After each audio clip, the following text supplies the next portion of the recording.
Assalamualaikum warahmatullahi wabarakatuh. Perkenalkan, kami dari kelompok 10 akan membawa diskusi materi arsitektur modern akhir abad 20. Adapun anggota kelompok kami yaitu Faskia Nurhalisah sebagai pembawa materi pertama, lalu Muhammad Aswar Al-Ghazali sebagai pembawa materi kedua, lalu Dafasi Nurfia Saman sebagai pembawa materi ketiga, dan saya Andira Zara Putri sebagai pembawa materi keempat. Arsitektur modern akhir abad 20. Pada awal abad 20 terjadi perubahan revolusioner, cepat, mendasar, dan total dalam arsitektur dari klasik, neoklasik, dan eklektik menjadi modern.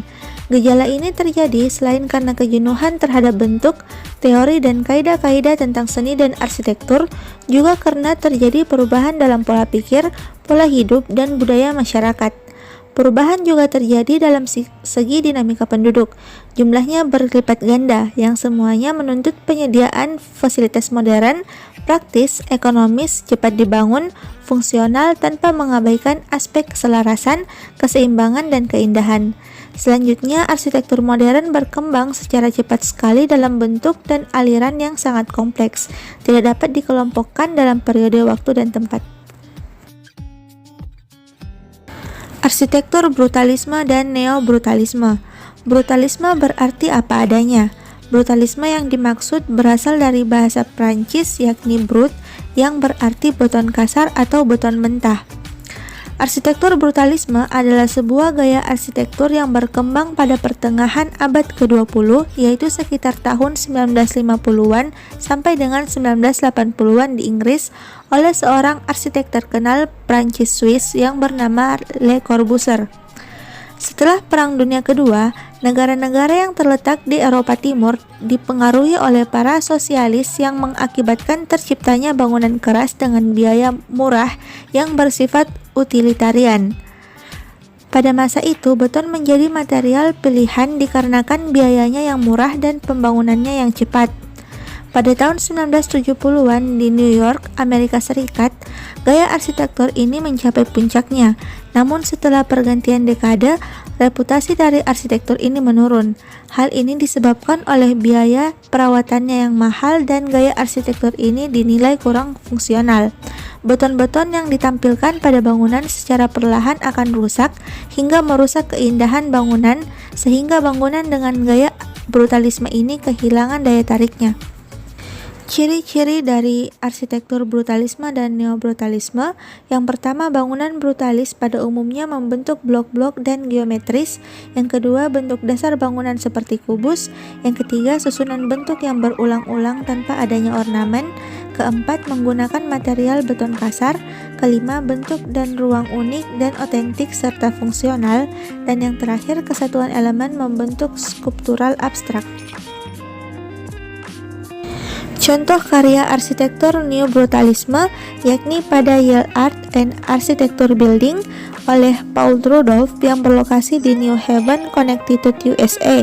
Karakteristiknya yang pertama bentuk otentik, komposisi blok-blok monolit, yang kedua ruang monumental, pencahayaan alami untuk perpindahan dan pergerakan, dan yang ketiga permukaan beton dan struktur expose, keseimbangan dan kontras antara elemen-elemen fasad.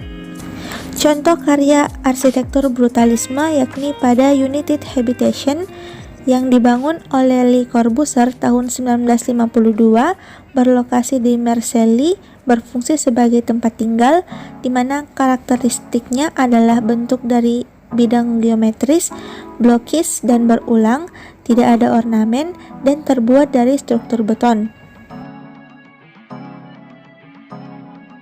Arsitektur monumentalisme.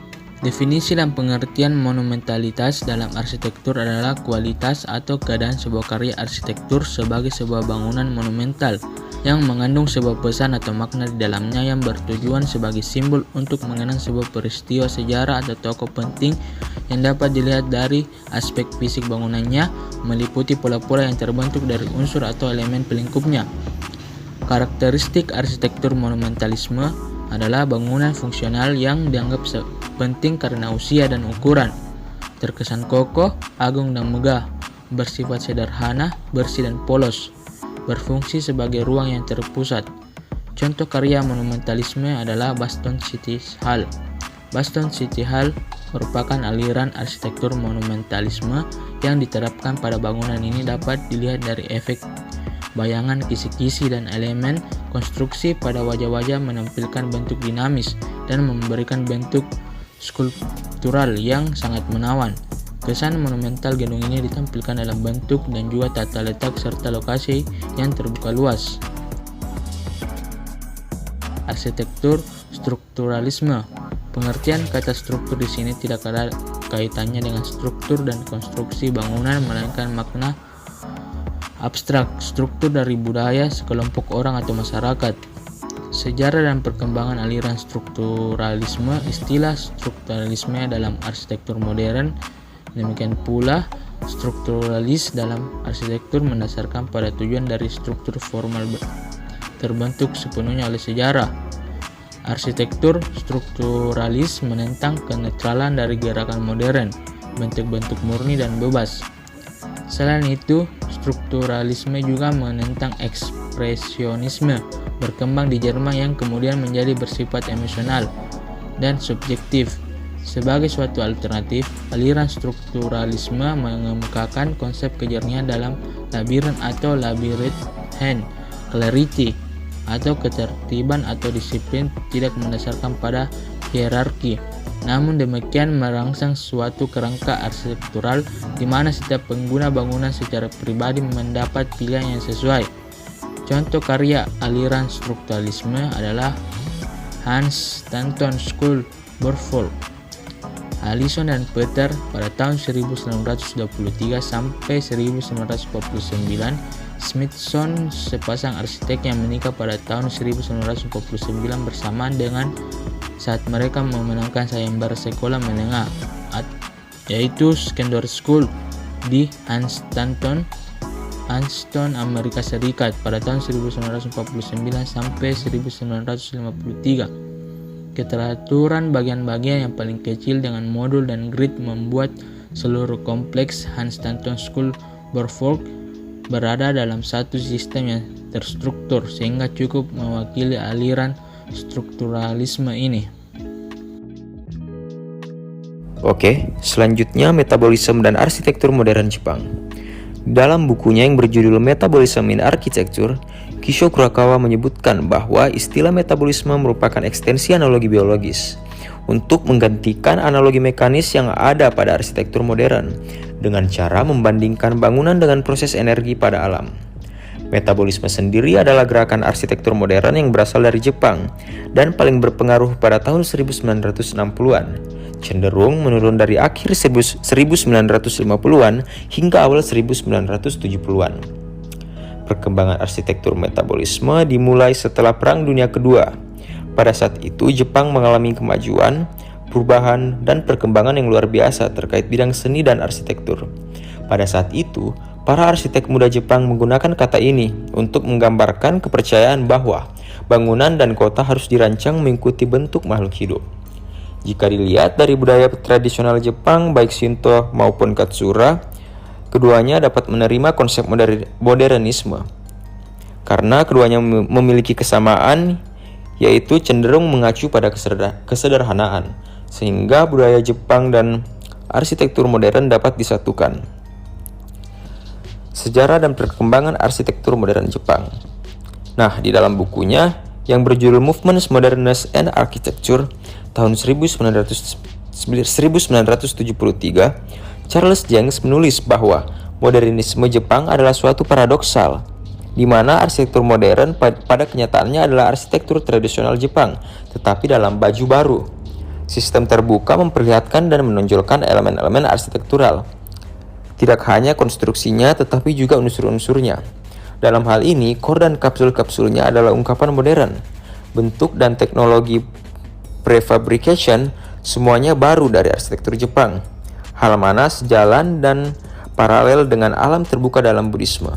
Salah satu contoh metabolisme dan arsitektur modern Jepang adalah Nakagin Capsule Tower milik Kisho Kurokawa di Tokyo. Adapun dasar konsep metabolisme dan arsitektur modern Jepang, yang pertama, bentuk dan konstruksi serta warnanya dapat menonjolkan dan memisahkan elemen-elemen dalam bangunan masing-masing terlihat jelas dari luar. Kedua, keseluruhan menampilkan bentuk yang sedang mengalami proses perubahan, pertumbuhan, dan perkembangan, seolah-olah nantinya akan mengalami reinkarnasi. Ketiga, individualisme terkesan dari kapsul-kapsul lepas bebas satu dengan lain, merupakan ungkapan konsep ketidaksempurnaan proses menuju keseimbangan dalam filosofi Buddha Zen. Arsitektur teknoartistik ialah rancangan dengan teknologi fabrikasi lebih besar dan lebih maju dengan konstruksi utama metal atau logam. Arsitektur tidak lagi mengambil bentuk skulptural abstrak seperti pada arsitektur monumental dari beton. Berkembang pada akhir tahun 1980 dan awal 1950, high-tech mempopulerkan penggunaan material industri. Teknoartistik pada zaman modern awal dianggap bukan hasil seni, tetapi hasil industri, buatan pabrik yang tidak bernilai seni. Tetapi pembangunan teknoartistik menarik perhatian para penikmat arsitektur dan turut memperkaya jenis gaya-gaya arsitektur bangunan di dunia. Ciri-ciri dan elemen arsitektur teknoartistik. Yang pertama, memiliki konstruksi utama metal dengan logam dan penonjolan bahan-bahan fabrikasi terutama dari metal. Yang kedua, baja tahan karat dan kabel-kabel baja ditonjolkan baik pada ruang dalam maupun ruang luar. Yang ketiga, struktur sistem dan subsistem struktur. Yang keempat, konstruksi dan dekorasi secara integral menampilkan bentuk arsitektur yang berkarakter khusus. Dan yang terakhir adalah elemen arsitekturalnya lebih pada konstruksi. Mekanikal elektrikal yang diekspos menjadi bagian dekoratif. Adapun karya aliran dari arsitektur teknoartistik yaitu Pusat Budaya Georges Pompidou dari Paris. Dibangun oleh dua orang arsitek pemenang sayembara internasional untuk gedung pusat budaya ini, yang satu Richard Rogers dari Inggris dan Renzo Piano dari Italia. Gaya teknoartistik jelas terlihat karena tereksposnya elemen-elemen konstruksi atau rangka dan kabel baja, balok, tiang, sambungan, sendi, dan lain-lain. Dan elemen bangunannya seperti tangga, koridor, mekanikal, atau cerobong, pipa, saluran, tangki air, dan lain-lain. Demikianlah akhir presentasi dari kelompok 10. Semoga bermanfaat untuk kita semua. Terima kasih. Wassalamualaikum warahmatullahi wabarakatuh.